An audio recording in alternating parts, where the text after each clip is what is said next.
Ya, itu yang bekas.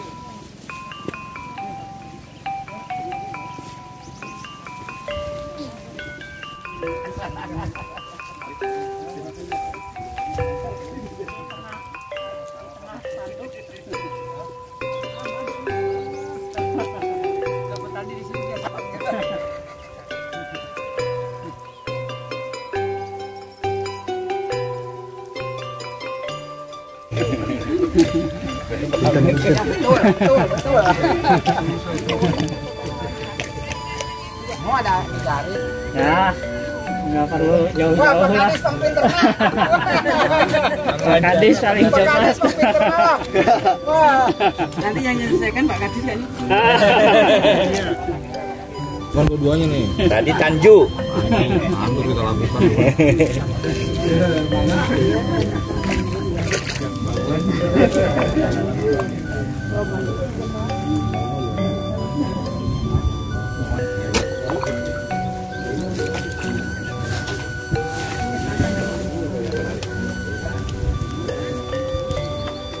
Aduh bener ini nggak bisa.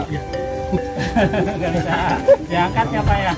Apa ya? 1, 2, 3. Apa ya? Peningkatan smart farming yang sedang kita peningkatan itu kita sebenarnya.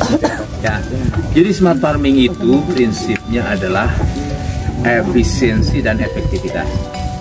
Berarti nanti arahnya itu produktivitasnya tinggi, tetapi inputnya relatif rendah, artinya efisien. Inputnya efisien, outputnya efektif. Smart farming itu sebetulnya itu. Ada yang dengan memanfaatkan varietas. Nah ternyata di sini varietasnya itu Invari Nutrising ya, Haji ya, tadi. Nah ternyata kalau Invari Nutrising itu sebetulnya berasnya itu termasuk beras khusus, beras fungsional. Kenapa dia dapat mengatasi stunting? Nah ternyata dengan menggunakan itu harganya gimana Pak? Nilai jual lebih tinggi, Pak. Nilai jualnya kan lebih tinggi itu kan, outputnya lebih efektif, duitnya lebih gede kan. Jadi per kilonya itu lebih tinggi dibandingkan dengan 15.000-an. berapa? 15.000. 15.000 kalau yang normal. Paling 12.000. Sekarang 10.000-an. Sekarang 10.000 kan, 10.000. Ini kan sampai 14.000. Artinya kan duitnya makin gede. Itulah smart farming itu sebetulnya di situ sudah diimplementasikan di warna biasa ini. Taringgul, Tonggoh. Nah ini udah Taringgul, Tonggoh lagi nih. Memang daerahnya berbukit. Namanya juga Tonggoh. Kan Taringgul itu di bukitnya Pak Haji. Nah, Renjul.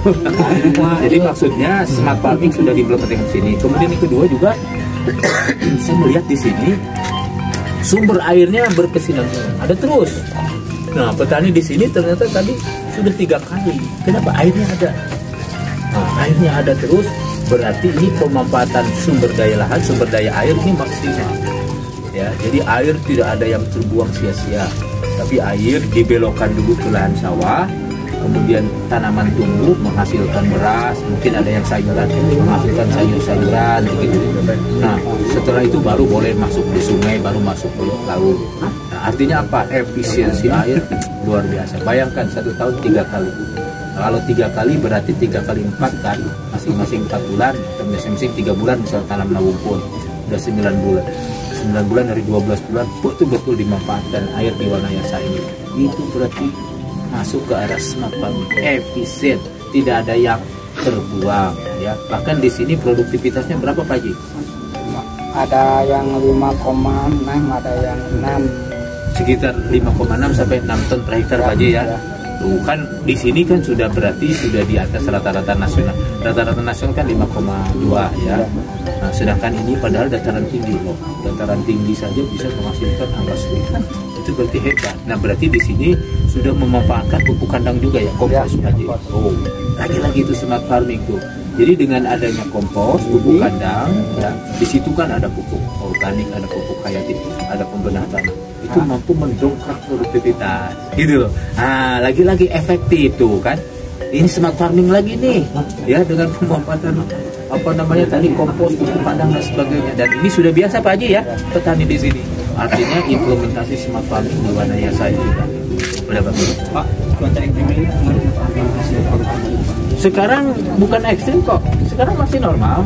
Memang nanti di sekitar Mei itu perkiraan BMKG masuk di El Nino lemah.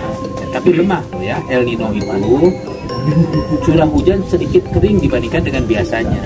Tapi lemah, berarti masih relatif normal, masih mendekati normal. Nah, oleh karena itu antisipasinya adalah jangan telat tanam nih Pak Ji. Bulan Mei itu air sudah berkurang dari biasanya. Kenapa? Curah hujan berkurang. Antisipasi dari sekarang. Jangan telat tanam. Berarti benihnya harus siap Pak Ji.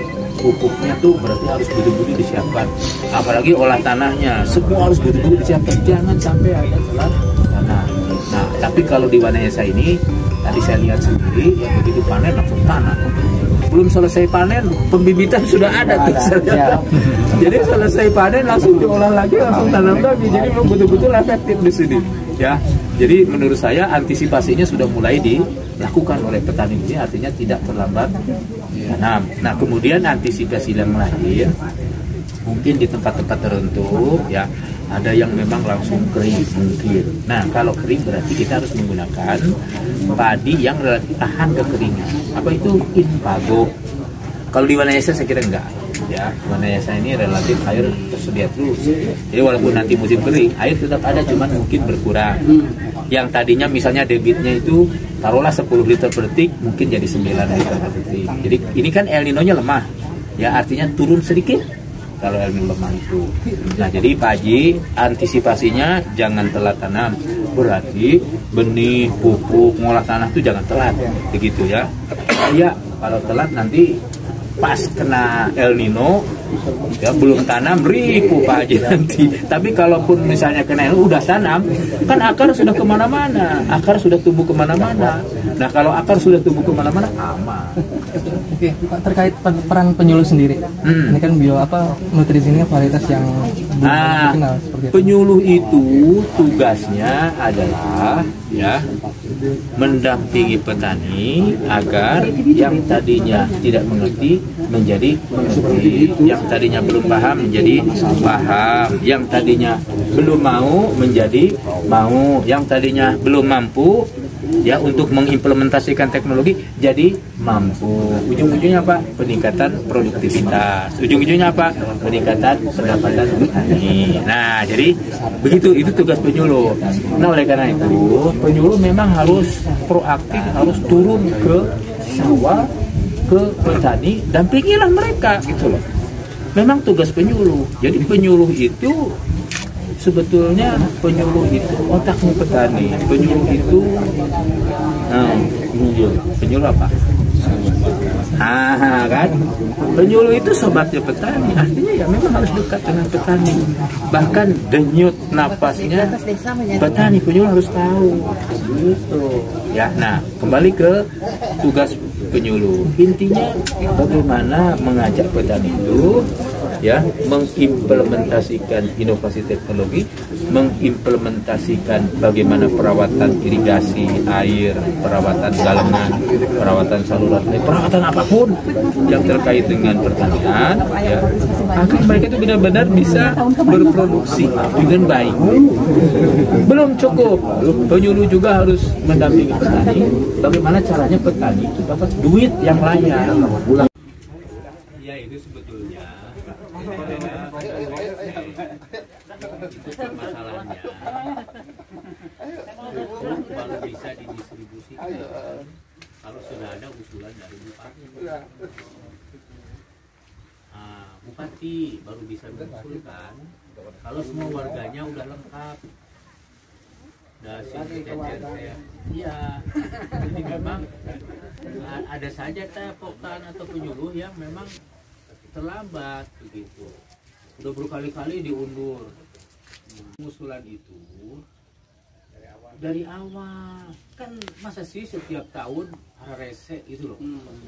Setiap tahun lagu nanti gitu alasannya sinyal udah diundur, sinyal kene wae gitu eta ada angger wae salah sama itu petani kene kan beda petanian beda gitu. Mungkin sanes karya bakti nanti karya bakti itu merenan karya bakti 2 dan meren gitu.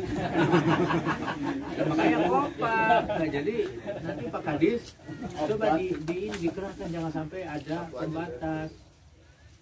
Begitu. Nah kalau begitu telat kan anggarnya mentanu salah. Padahal memang bupati nanti usul kumaha. Bupati belum ngusulin mah Pak Menteri akan ngeluarin DO. Gitu prosedurnya. Nah jadi kalau saran saya ini penyuluh mana penyuluh? Ini koordinator penyuluh kecamatan Wana. Coba acungkan tangan penyuluh sawe. Ayo. Acung, penyuluh acung. Sini penyuluh sini. Ini masalahnya penyuluh sama petani nih. Sini mana lagi penyuluh cuma 2. Bagian di atas persiapan. Oh. Waktunya cuma sedikit, Pak. Jadi kemarin ikut nggak pelatihan itu umum TOT pupuk bersubsidi? Iya, ikut. Hah? Bener ikut? Beneran ikut? Coba Kak Dedi ngomong apa? Hah? Tuh kan berarti bolos kan? Berarti nggak dengerin apa yang diomongin Pak Dedi itu kan? Jelasnya tuh. Selfie wae itu dah. Pak Dedi ngomong tuh apa? Selfie. Iya tuh kan banyak jelasnya tuh. Jadi pengeluaran pupuk subsidi itu dimulai dari usulan petani yang didampingi oleh penyuluh. Dimulai dari situ.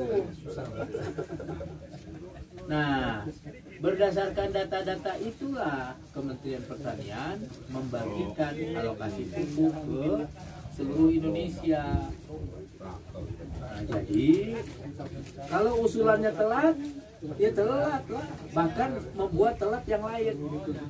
Misalkan di kabupaten ini ada beberapa poktan yang telat.